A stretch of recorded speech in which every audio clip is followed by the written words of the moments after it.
Ladies and gentlemen, we have a caller in the line right now. Sandra, talk to Papa. Ano yung problema mo? Sa love life. Ano yung pati sa love life? May boyfriend ka ngayon? Live-in? Opo. Live-in kayo. Matagal ka na nagli-live-in? Matagal na? Kasi po, nandito po ako ngayon sa Iloilo. Okay. Pero sa Manila po talaga ako. Tapos dito ko may nakilala akong guy Okay. na naging kami pero 6 months na kami. 6 months na kayo ngayon? Oo. Pero hindi naman kami totaling nagsasama o ano. Kasi Oo. mayroon pang sitwasyon eh. Bakit naman? Mayroon siya. Kakahiya man. Hindi, okay lang. Huwag kang mahiya. Huwag kang mahiya. Nakakahiya. Ako na lang magsasabi. Relasyon na pamilyado. Ako na may sabi. Ako na lang magsasabi para huwag kang mahiya. So may pamilya na yung lalaki, ganon. Pero may problema din siya sa wife niya. Ay nako, huwag ka maniwala. Ganon yung mga lalaki, kunwari, may problema siya sa wife niya, tapos i-share niya sa'yo. Style namin yun. Style namin yun. Style bulok, tawag sa Iloilo. Di ba sa Tagalog, style mo bulok, ganon yun. So kunwari, may problema. Nagamit ko na yun na style. Tapos kunwari may problema. Tapos ginagamit lang ng lalaki yun para mapalapit yung loob nila sa'yo. Mapalapit yung loob nyo sa kanya. Nahulog naman yung loob mo. Tama. So, di gawa-gawa niya lang pala po na may Yun, mga tama. sugat siya sa katawan niya. Correct. Na nag-aaway sila na asawa niya. Siling ko gid mo. Sabi ko tama, 'di ba? Tama ako kaya yun, 'di ba kaya masarap makipag-usap kay Papa Prince kasi parang alam niya na kung anong mangyayari, no? Parang may third eye ako, no? So una, ganito 'yon. Ganito yun ate. Style talaga yun. Hindi naman no offense man sa mga kalalakihan ha. Nakakinsinig ka rin ng Ilonggo? Style talaga ng mga lalaki yon. Kunwari paawa effect. No, paluy-luoy, pa-victim effect. Kunwari may problema sila ng asawa niya. Nag-away sila ng asawa niya. Tapos ikukwento sa iyo. Tapos ikaw naman syempre, madali kang maawa. Hanggang sa naawa pa, hanggang sa, ay kawawa ka naman, sana akin ka na lang, gano'n, no? Nahulog yung loob mo, tama? Ay, tama? Oo, no? So ano nangyari nung nalaman mo na gawa-gawa niya lang pala yon? Hindi ko po alam kung gawa-gawa kasi talagang totally ang dami niyang sugat sa katawan tapos may kagat pa siya Ay sa braso. nako! Yung mga sugat sa katawan, baka ano yan? Baka ano ano tawag doon? Yung ginkambros ng kuring. May kilala akong ganyan dati, technician, friend ko rin, kumpare ko yun eh. Pag uwi niya galing Boracay, may mga kiss mark, may mga kalmot sa katawan. Baka kalmot ng plok-plok-plok yan. Oo, baka nag-ano yan. Baka naghanap ng plok-plok-plok, tapos kinalmot siya. Wah! Alam mo naman, parang pusa yan minsan.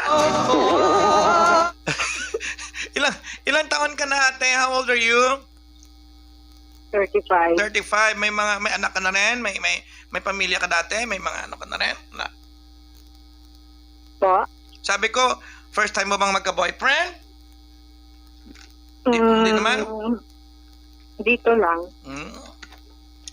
So, at your age, 35, naniniwala ka pa sa mga palusot ng mga lalaki? At your age, sa edad mo na 35, naniniwala ka pa sa mga kasinungalingan nila, sa mga palusot nila, ganoon? Alam ko kasi mapagpalangga ang mga Ilonggo. Wala namang question yon kung mapagpalangga ang mga Ilonggo. Pero hindi naman ibig sabihin na kung ang Ilonggo malulo, alam mo yung malulo? Alam mo yung ibig sabihin ng malulo? Malambing. No? Ha? Sabi ko, alam mo yung ibig sabihin ng malulo? Ano? Malulo. Ikaw be? Ano yun? Malolo. Ikaw be, malolo. Alam mo yung ibig sabihin? Hindi ko lang alam. Ikaw Kasi be? first time ko lang eh. First time mo na-encounter yung word, tuturuan kita. Ikaw be, malolo. Sabihin mo nga. Malolo? Na ang ibig sabihin ng malolo, gwapo. Wow! Oo. Ikaw nga, pag may nakita kang lalaki, sabihin mo, malolo. Malolo ta. Gusto mo? Malolo. Oo, hoy, malolo ta. Gusto, hindi mo kilala, for example, gwapo. Hoy, malolo ta. Gusto mo? Ikaw be? Ikaw nga, sabihin mo, hoy. Sabihin, malolo ta. Malolo ka. Gusto mo? Maloko? Hindi maluloko. Gwapo yun, ibig sabihin sa Ilonggo. Malulo. Ah. Oo. O sapos si Papa Prince, nagwagwapuhan ka sa akin. Papa Prince, Malulo ka? Ikaw nga? Papa Prince. Malulo ka? Malulo. Ano? Malulo. Parang narinig ko na yung salitang malulo na Oo nga, yun. ibig sabihin ka ni Dok, Guwapo. hindi kaya bastos? Hindi bastos yan. Paano naging bastos yan? Ilonggo yan eh. Malulo. Guwapo. Ikaw nga, Papa Prince, malulo ka. Ikaw nga? Papa Prince. Malulo ka. Ma- Notod. Hindi bastos yun. Paano naging bastos ang malulo? Explain, Harvey. Paano naging bastos? Hindi bastos ang malulo because mahalin natin ang sarili nating dialect. Malulo is guwapo, katulad ni Papa Prince. Ikaw, Okay be? po. Papa Prince, malulo ka. Papa Prince, malulo ka. Na. Ganun yan. So, sino nagsabi sa yung bastos yan? Ha? Hindi, para kasi po kasi parang hindi ko lang alam. Hindi. Or hindi ko may expect na muna siya. Oo, malulo, ibig sabihin, guwapo, katulad ni Papa Prince. Okay. So, kung gusto mo, may nakakita ka ng guwapo niya, malulo ka, ikaw, be? Hindi naman po ako mahilig kasi sa gwapo. Oo, sige lang, okay lang yan. So, malulo sa aga, malulo sa udto, malulo sa gabi. Masarap kapag malulo. Tandaan mo yan, ha? Oo. So, huwag kang magpapaniwala sa edad mo na 35 siguro, hindi mo na dapat paniwalaan yun. Ang masasabi ko lang sa iyo muna ngayon, dumistansya ka muna. Total, hindi naman kayo nagli-live-in, no? Wala naman kayong live-in. Dumistansya ka muna, give yourself time to think. Kasi, Kaya nga mga po. palusot yun eh. Simple lang naman gawin mo eh. Lumayo-layo ka no muna, dumistansya ka. Hindi naman ibig sabihin na na makikipag-break ka kaagad. Find yourself muna kasi parang confused ka kung anong papaniwalaan mo, kung ang sarili mo ba o kung yung lalaki na yan. Alam mo, pangunahan na kita mismo, ang mga lalaki, maraming style yan. Maraming palusot yan. Okay? Di ba? Alam mo nga di ba? Nabiktima ka na nga niya di ba? Opo. Pinaniwala ka niya na gano'n, yung relasyon nila ng asawa niya, medyo tagilid, kaya pinapaniwala ka niya na palagi siya nag-aaway, may mga kalmot, anets, pero baka yung kalmot na yan, hindi sa asawa niya yan galing, baka sa chicks yan, no?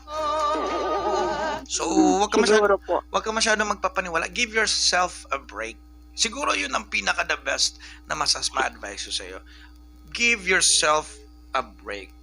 Ang ibig sabihin ni Papa Prince, pahalagahan nyo rin ang sarili nyo bilang mga babae.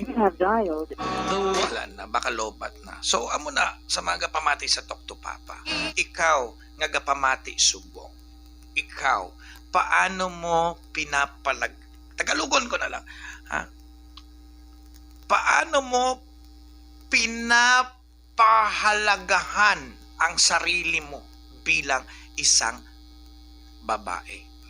Kanami isang question ko. Paano mo ginatagaan ang importansya ang imo nga kaugalingon bilang isa ka babae? Papa Prince, ginatagaan ko ang akon kaugalingon importansya paagi sa blank. Ano ka? Gapapamidicure, manicure, gapariband, gapaspa. Text mo ka, be? Sige, be? 0998-385-64.